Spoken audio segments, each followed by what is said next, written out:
all this data out there telling you to stop consuming cholesterol. And here you are on a ketogenic diet, eating a ton of fat, and all of a sudden your cholesterol is high. And your doctor wants to put you on statins, and maybe your family is like, oh my gosh, are you sure you should be doing that? Puts a lot of doubt in your mind. So let me just cover some key facts about this so you are not concerned. Most people that do keto get a lower cholesterol level and a lower LDL. Other people are hyper responders to a higher fat diet. So basically they're going to have a spike in cholesterol and a spike of LDL. But realize that is temporary. It's not a long-term thing. So there's two things happening when you do keto. Number one, you're increasing more dietary fat. That fat has to be digested. It has to go through your body. And that's one reason why cholesterol will increase. Number two, you're getting more fat burning, more fat released because your insulin is down, because your carbs are lower. Now think about it. Your fat cell are made up of triglycerides and cholesterol. That's what's in the fat cell. Well, guess what? When we burn this, both of these have to be released, right?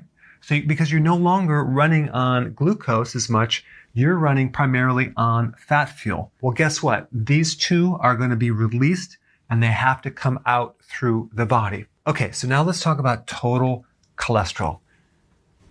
I'm not sure if you know this. Maybe you do, maybe you don't. But cholesterol is made by your body. Your body makes 3,000 milligrams per day.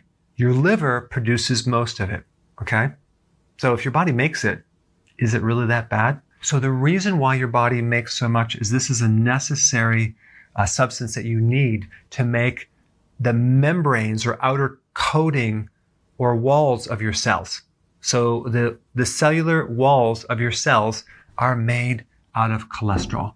Cholesterol is needed to make hormones.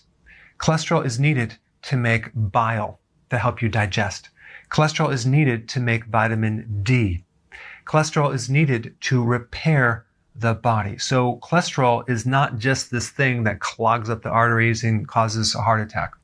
Okay, so that's the purpose of cholesterol. But then what is LDL? Okay, low density lipoprotein. Okay, so LDL is not cholesterol. It's a protein. LDL is a boat, a cargo ship that carries cholesterol. Okay, and triglycerides. That's what it is. Now, LDL has a primary function. I don't know if you ever thought about it, like, why do we have LDL? What's the purpose of LDL? It'd be a really good question to ask your doctor to see what he or she says. Because a lot of people don't even know what LDL, all they know is that LDL is bad, okay? Bad cholesterol. It's not even cholesterol. It's a boat that carries cholesterol and triglycerides and vitamin E, okay? So LDL has a primary function of carrying energy.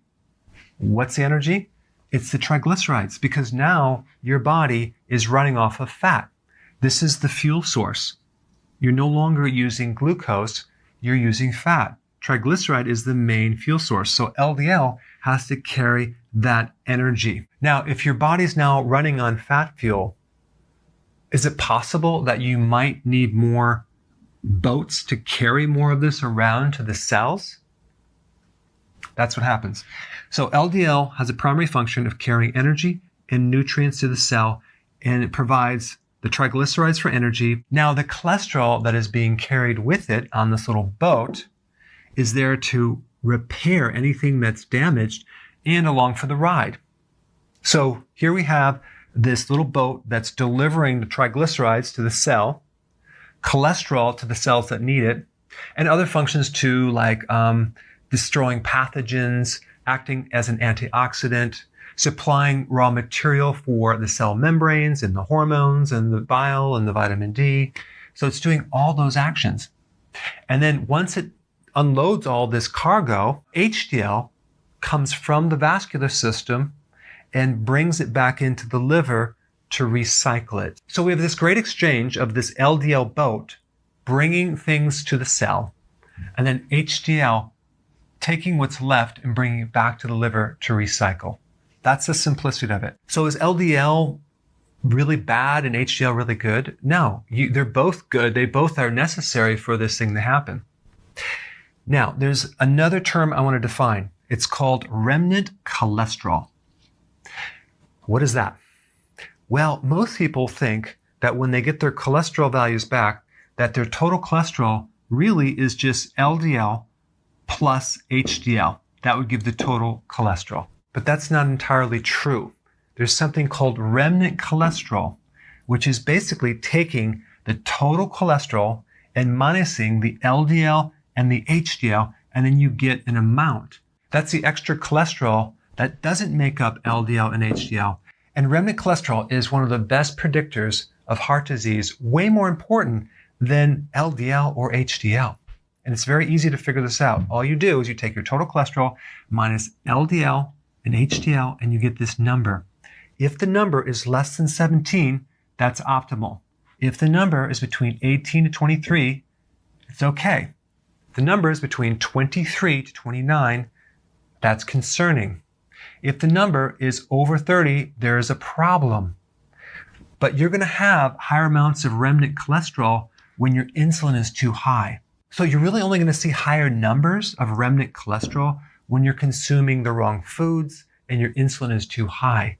When you're doing keto, your insulin is going to go down and you're going to see remnant cholesterol very low. So that's one point. The next point I want to talk about is that there are two different types of LDL called particles. Okay. Now, if you're concerned, you can go to your doctor and get an advanced test. It's called NMR lipoprofile. Okay. And what that will measure is the particle size of the LDL.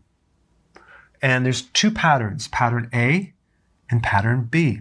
Pattern A is the buoyant, big, fluffy LDL particles, okay? That's the large ones.